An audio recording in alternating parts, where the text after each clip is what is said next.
The road I took to this platform, standing here before all of you today, was not easy. Paying coffins of young children was a norm.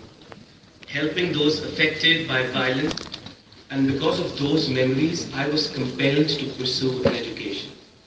At my first attempt, I didn't even make it. I flunked my A-levels. Every university I had applied to rejected me. It was a defeat, yes, but it did not crush me. And my commitment to a better society gave me the courage to persevere. I worked in an orphanage and helped children whose parents had been killed in terrorist attacks because I know how it feels to lose a loved one. I co-founded Tayyiba, a charity which has helped over 8,000 women and children access the water they so desperately need, and then I did my A-levels again and got into King's. I came from London 2 days ago, but it's taken 4 years to get here. I went from helping freshers move their luggage into accommodation to the president of my students' union. I've doubled affordable accommodation places at KCL, including 345 for international students for the first time because poverty is global. I've almost doubled student engagement in my SU elections in my year as VP activities. I have done a lot to change the lives of thousands at King's. So I am not just running to win. I am not an NUS hack. I am just running to take this national. I am running to be your president at a time of crisis, at a time where the NUS must fight for free education, against austerity-driven cuts to further education, against the privatization of our public services, including the NHS. We must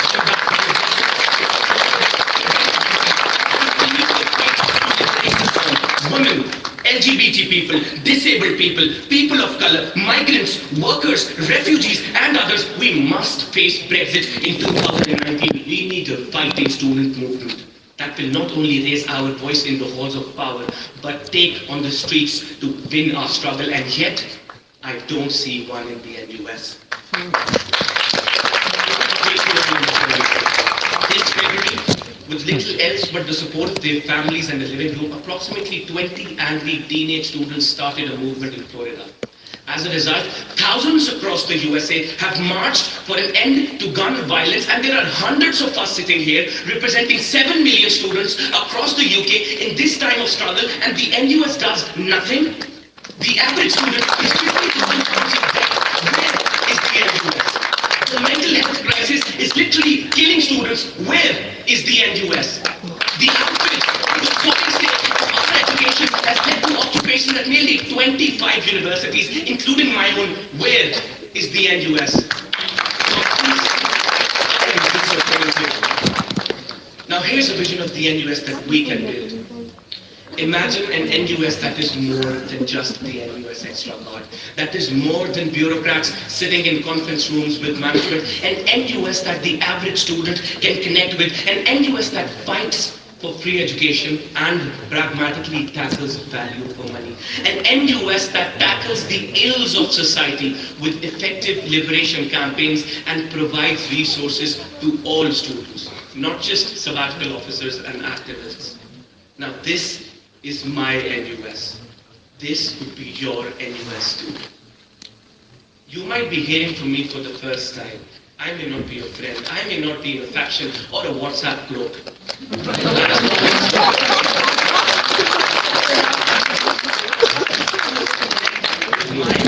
We can build a strong fighting student movement. Conference, I urge you to take the right decision and vote with conscience. Let's do this together.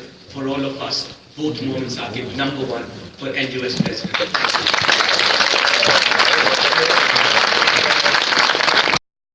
Barriers for any potential student to get into education and get on in education.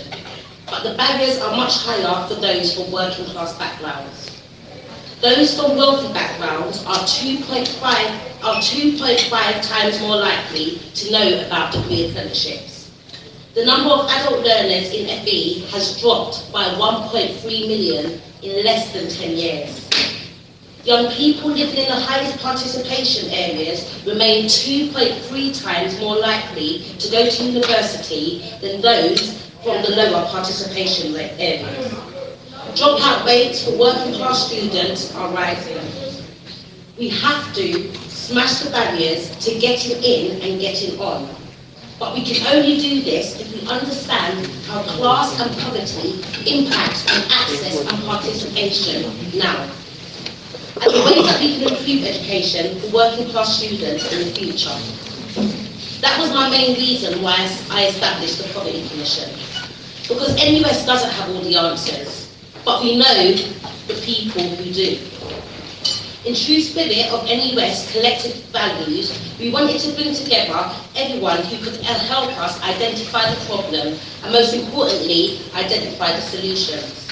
We wanted to hear from apprentices, learners, students, from academic providers and sector agencies, from trade unions, campaigning organisations and charities. And we did. We received 66 responses to the Poverty Commission call for evidence, from the Arts University Bournemouth SU to the Young Women's Trust. But we didn't stop there. We also asked 12 bright people to act as commissioners and held 3 evidence sessions where we quizzed 13 experts on money, education and the structural barriers in further and higher education. The range and quality of evidence we received was amazing, and I want to thank all the students' unions who responded to the call for evidence, and of course the other individuals and organisations who gave so much of their time and input and knowledge, because at the time the consultation was happening there was a TEF one, a REFES one, so I know that on the ground it ain't that easy to just do this, are now banned by the UK government. But you see, we won't wait for the government to catch up while organisations are spreading hate and denying the rights of others to even exist. I'm looking forward to debating this motion on Thursday. And I know that whatever your views on the motion, we will be united in our opposition to oppression and hate in all its forms. It's not just fees and funding and free speech and snowflakes though.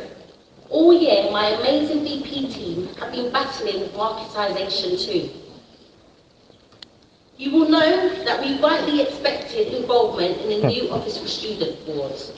But having experience in representing students was not only not good enough, it counted against us. One of the reasons Number 10 blocked us was because of our opposition from the government's prevent strategy. In other words, we were no platform for believing in free speech.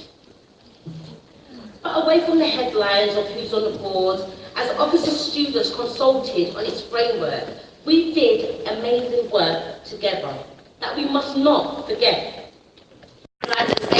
Mental health services just aren't there. It's about those that can't get in and those that can't get on. When I won, I never thought it was going to be easy. And I know that for many of you, I was a risk. But I kept my promise. Real work on race equity, delivered. The biggest student poverty commission getting grants on the agenda, delivered. Rebuilding our reputation, bringing shades on the radio and sass on Sky News, delivered. Working on street safety and rights for young people, delivered. I said I would listen. And students have been telling me that money is the #1 barrier getting them in and getting them on. But yet we see VCs and principals setting the funding agenda, and as their salaries soar, the press and the parliament, we let press and parliament ignore the scandal of student poverty. So this year we've decided to rewrite the rules of NUS campaigning, getting real on student poverty, swapping the tired tactics for real student voices, bringing in partners and experts to form policy ideas to end the scandal of students' poverty and students struggling to afford housing, food or books. But now it's time to switch things up. Take our demands to the decision makers, from the classroom to the cabinet, a real movement involving corporates, activists, volunteers and officers. Winning regulations that forces unions and colleges to reduce costs, quadrupling the apprenticeship wage, demanding discount on travel, a minimum living income for all students and a return of grants. But I also said I would learn, and you've taught me all I need to know about what students care about, because the books, affording travel, getting their marks back and getting the good results.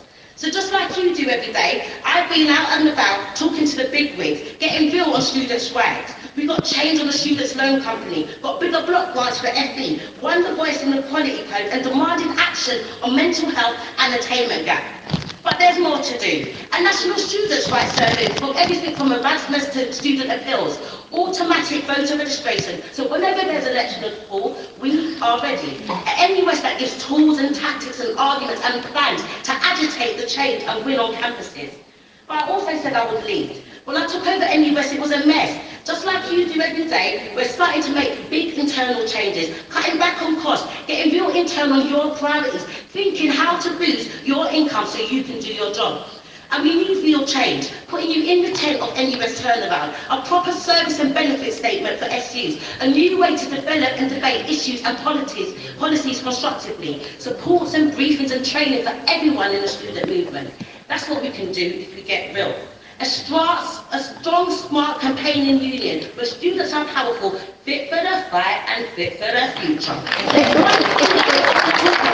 I know you life plans when your cutlery goes missing in your kitchen drawer, but where I'm from is real.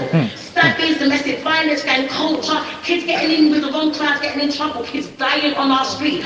Our street, and in the streets, our street. But I don't know why this is happening. And I know for sure, and I'm not sure, but all I know for certain, they were born to want to do this. There is evil in the world. There's always has been, and we can't do nothing about that. But there's violence in our colleges, racism in our universities, there's bullying in our workplaces, and we can do something about that. There's not enough books or chairs or spaces or requirements in our business. There's not enough teachers in our school. There's not enough counsellors in our campuses. There is not nearly enough money in our colleges, and we can do something about that. We can do better. We must do better, and we will do better. At NUS that is totally obsessed with making education in this country better. Conference, I know I ain't got a typical president, but I can promise, and I can't promise I'm perfect, but what I can say, I will give all for my kids, my membership and the next generation, and I will never stop trying to make education a real option for everyone. Now, I'll tell you what you do. Take your care of, vote number 1 for president. This speech is dedicated to my cousin Gerald and his children. I love you, cousin. 345. So at the end of the first round, James received 104 votes, Martin received 352 votes, Saqib received 168 votes, and reopened nominations received 66. I'm therefore happy to declare that Shakira Martin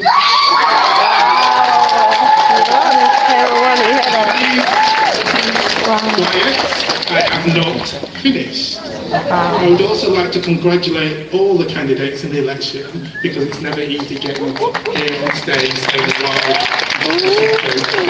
That's it. Shakira Martin won.